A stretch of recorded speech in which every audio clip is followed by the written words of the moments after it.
বিসমিল্লাহিররহমানিররহিম। আসসালামু আলাইকুম। কেমন আছেন সবাই? আজকে আমি এসেছি কিছু রুলস অফ গ্রামার নিয়ে।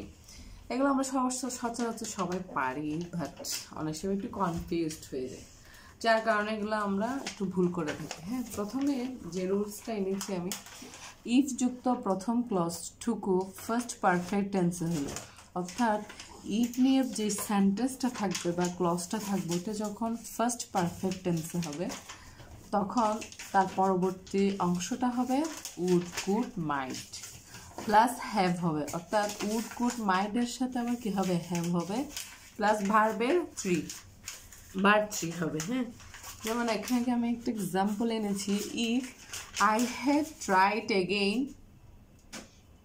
If I had tried again, তাহলে ইফ যুক্ত এই ক্লজটা কি ফার্স্ট পারফেক্ট টেন্স আছে, হ্যাড আছে আর ভার্বের থ্রি আছে। হ্যাঁ, তাহলে এটা কি ফার্স্ট পারফেক্ট টেন্স আছে, তাহলে এটার পরবর্তী অংশটা কি হবে, অবশ্যই উড কুড মাইট যে কোনো একটা থাকতে হবে plus have plus verb three. যেমন এখানে একটা প্রথম তিনটা দেওয়া হয়েছে, ক্লু দেওয়া হয়েছে। প্রথমটাতে আই কুড দিছে কিন্তু কি দেয় নাই, হ্যাভটা দেয় নাই, যার কারণে কি হবে রং। তাহলে এর পরেরটা দেখি, আই কুড হ্যাভ, তার মানে এটা কি রুলসের সাথে ম্যাচ করতেছে, কুডের পরে কি দিছে, হ্যাভ দিছে, তারপর ভার্বে থ্রি, তাহলে কি হবে, এটাই আনসার হবে। আর একটা দেখি আই কুড হ্যাভটা দেয় নাই, তাহলে কি হবে, if I had tried again I could have solved the problem.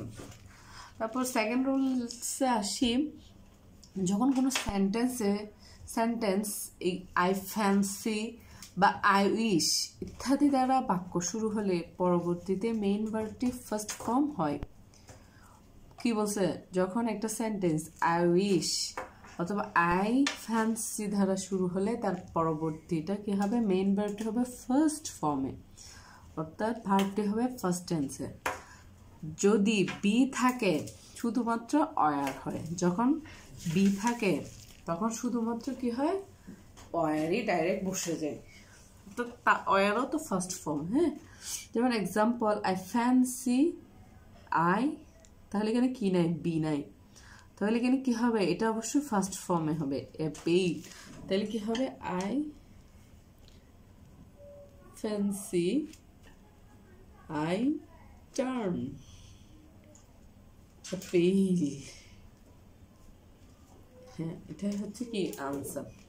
তারপর যেমন 3 নাম্বারটা আসি, had better would rather, had better would rather, এগুলো দ্বারা বরং বোঝায়, এগুলো অর্থটা কি বোঝায়, বরং বোঝায়। হ্যাঁ, তারপর হচ্ছে যে would rather এর পরে কি বসে, দেন বসে, মানে যখন would rather বা had rather থাকে তাহলে অবশ্যই এরপরে কি THAN দেন, এটাই বুঝবো। যেমন আই উড রাদার ডাই, তাহলে এখানে 3টা ক্লু দিচ্ছে, তাহলে এখানে কি এটা THE দেন, তাহলে এটা হবে না, THA দেন, এটাই আনসার। হ্যাঁ, 2 তো হবেই না।